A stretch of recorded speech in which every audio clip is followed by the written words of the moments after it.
देखिए, 2024 के मेंस से आपको क्या सीखना है, ठीक है ना। 2024 के मेंस से 2024 का मेंस का जब आप पेपर देखेंगे ना, तो आपको कुछ चीज़ें ध्यान रखनी है। लेकिन उससे पहले मैं 2-3 पॉइंट आपको बता देता हूँ। पहले तो देखिए, यूपीएससी का एग्ज़ाम ना एक यूनिक एग्ज़ाम है। किस मामले में यूनिक एग्ज़ाम, अभी आपको समझ में आ जाएगा, ठीक है। यूपीएससी का एग्ज़ाम एक ऐसा एग्ज़ाम है कि जिसमें सेलेक्टेड लोग भी फेल हो जाते हैं प्रीलिम्स, ये बात आपको पता होगा। और यूपीएससी का एग्ज़ाम ही ऐसा एग्ज़ाम है जिसमें कि 5 बार लोग जो है प्रीलिम्स फेल होने के बाद भी छठे वाले अटेम्प्ट में प्रीलिम्स मेंस इंटरव्यू क्वालिफाई करके अच्छी रैंक लेकर टॉपर बनते हैं। ये भी आपको पता होगा। मतलब क्या, मतलब दोनों फेज हैं। इसका मतलब क्या हुआ, इसका मतलब ये है कि ये ऐसा एग्ज़ाम है कि इसमें कोई टैलेंटेड नहीं है। हम आपको बता रहे हैं, आपको समझा रहे हैं, आप उतने ही टैलेंटेड हैं जितने कि हम, हो सकता है मुझसे कुछ 2 कदम आगे ही हों।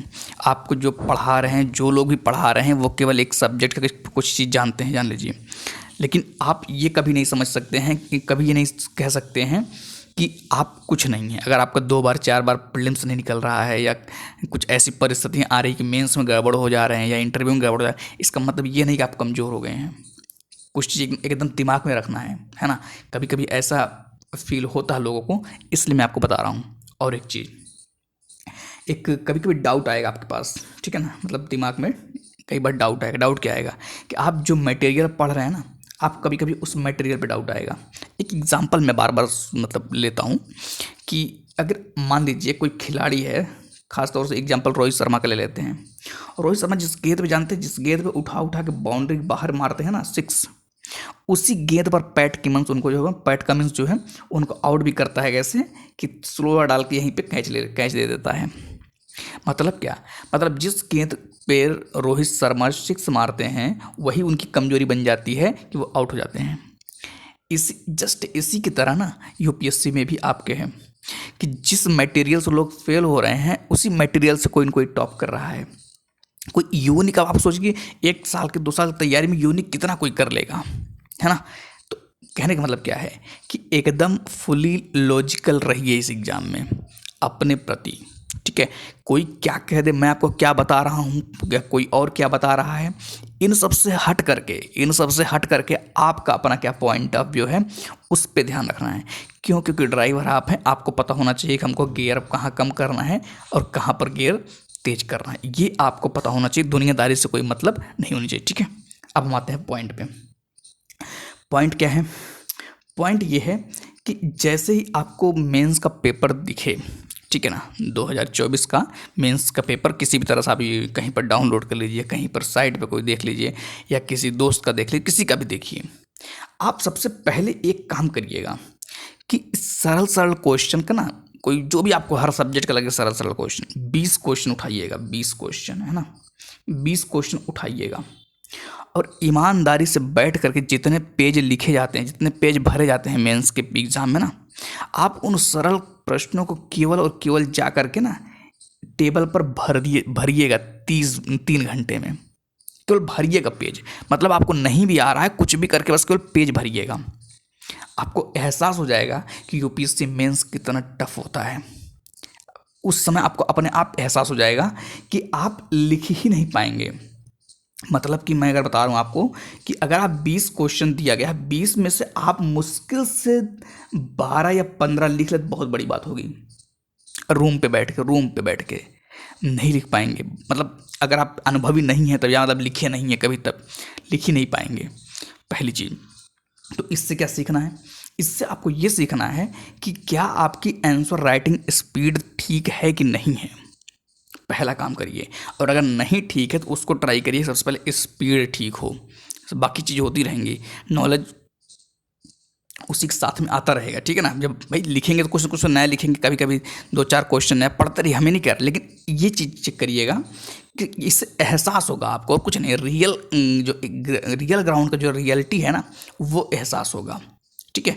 तो ये काम करिएगा अगर आपको मौका मिलता है तो। अब उसके बाद क्या था, दूसरा पॉइंट है कलेक्टेड मटेरियल। ये क्या है, आपके पास जितने भी मटेरियल हैं, history, geography, polity, economy, internal security, society, जितने भी हैं, आप उन मटेरियल को और उसके बाद जो पेपर में आया हुआ है वो देखिएगा कि क्या जो मटेरियल हमने कलेक्ट करके रखा हुआ है उस मटेरियल में से सभी चीज़ें पेपर में आई हुई मिल रही हैं कि नहीं मिल रही हैं। हाँ, कभी कभी फॉर्मेट चेंज हो सकता है, कभी कभी हो सकता है कि क्वेश्चन का लेवल अलग हो, लैंग्वेज अलग हो, ये बात अलग है। लेकिन जो आप मटेरियल पढ़ रहे हैं क्या रियल में वो चीज़ है कि नहीं, ये चीज़ ध्यान रखिएगा। कभी कभी ऐसा होता है कि पेपर हो जाता है ना, समझाना बड़ा आसान होता है कि ये तो देखो मैंने यहाँ किया था, ये तो मैंने वहाँ पर दिखाया था, वहाँ पर दिखाया था, ऐसा दिखाया था, ये सब कहना बात अलग है। लेकिन आप अगर यूपीएससी के बारे में सोच रहे हैं, इतना समझदारी है कि आपको ये बात पता चल जाए कि हाँ जो आप रखे हुए हैं हथियार उससे उसकी सार्थकता सिद्ध है। ऐसा नहीं कि बस अब पता ही नहीं चल रहा है कि हम बस केवल रखे हुए हैं।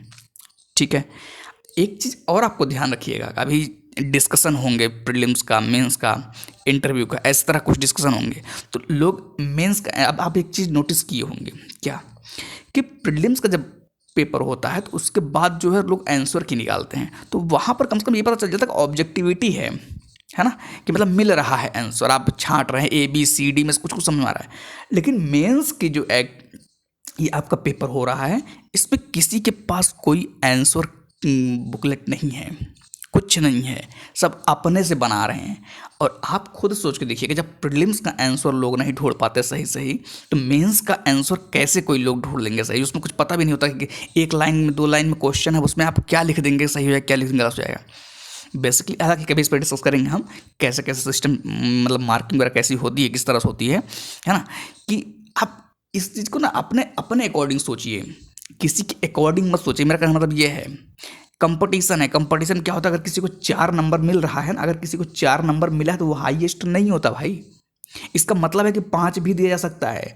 अगर किसी को 12 नंबर में से, अगर किसी को 12 साढ़े 12 नंबर में से अगर 9 नंबर मिल रहा है, इसका मतलब है कि 10 नंबर भी मिल सकता है अगर आपने एफर्ट कर दिया। अच्छा, मतलब स्कोप हमेशा रहता, कहना मतलब ये मेरा है कि स्कोप हमेशा रहेगा, बस आपको बेहतर करना है और कुछ नहीं। तो इस बात को, इस चीज़ की थोड़ा सा जो है बैठ करके सोचिएगा कि क्या जो आप मटेरियल यूज कर रहे हैं उस मटेरियल का कितनी जो है सार्थकता है और कितना उपयोग है, उसको थोड़ा सा चेक करिएगा। ठीक है, उसके बाद क्या पॉइंट है, तीसरा पॉइंट, ज़्यादा कुछ नहीं डिस्कस करेंगे, थोड़ा मोड़ा ही है ना। अब क्या आता है कि importance of that material in answer writing practice, मतलब कि जो मटेरियल आपने कलेक्ट करके रखा हुआ है, क्या उन मटेरियल्स का आप आंसर राइटिंग प्रैक्टिस में यूज कर पाएंगे कि नहीं। मतलब कहीं पर यूज हो रहा है, बस खाली वो लिख करके रखे हुए हैं, मतलब कि भर करके बंडल बांध करके रखे हुए हैं, इसको जरूर चेक करिए। क्योंकि ना बिना यूज की कोई भी चीज़ कबाड़ होती है। अब आपको ये फिल्टर करना पड़ेगा कौन सी चीज़ उपयोगी है, कौन सी चीज़ नहीं है ना।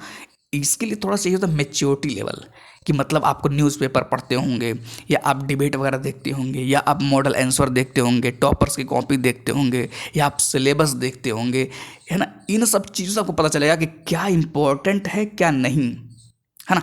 और इस चीज़ को जब तक नहीं समझेंगे तब तक आप फालतू मटेरियल निकाल ही नहीं पाएंगे। और जब तक फालतू मटेरियल नहीं निकलेगा, इसका मतलब है कि फालतू एनर्जी उस मटेरियल पर वेस्ट होगा। और जब फालतू एनर्जी आपका उस मटेरियल पर वेस्ट होगा, इसका मतलब है कोई कोई आपसे लीड कर जाएगा, आगे निकल जाएगा, क्योंकि वो सही जगह पर मेहनत कर रहा है ना। और पता चला कि हम लोग जो है बस वही कूड़ा कबाड़ जो रखे हुए उसी पर जम करके जुटे हुए हैं, है ना। तो ये सब जो है, ये 3 पॉइंट हम आज डिस्कस करेंगे, ज़्यादा टाइम नहीं है ना, अभी काम है थोड़ा सा। तो बस इतना मैं कह रहा हूँ। और आपको जो है इस चैनल पर जो भी मटेरियल मिलेंगे ना, आप प्लेलिस्ट में जाकर देखिएगा, जो भी मटेरियल होगा आप खुद रेगुलर पढ़ रहे होंगे। ऐसा नहीं कि कुछ इस चैनल पर हम जो भी पढ़ा रहे हैं, जो भी बता रहे हैं कि वो कुछ अलग चीज़, नहीं, वही चीज़ें नहीं आती है, सच बता रहा हूँ। जो चीज़ आप पढ़ रहे हैं ना, वही चीज़ ढंग से नहीं आती है, मेन चीज़ ये है। तो सबसे पहले जो है उसको ढंग से करना है, ना कि जो नहीं है उसके लिए रोते रहना, हमेशा इधर उधर परेशान होते रहना, ठीक है ना। तो आज के लिए इतना रखते हैं, बाकी मिलेंगे नेक्स्ट वीडियो में किसी नेक्स्ट टॉपिक साथ। लेकिन इस चीज़ को थोड़ा सा सीरियसली लीजिएगा अगर 2025 के आप अटेम्प्ट देना चाह रहे हैं, ठीक है ना। ठीक, ओके।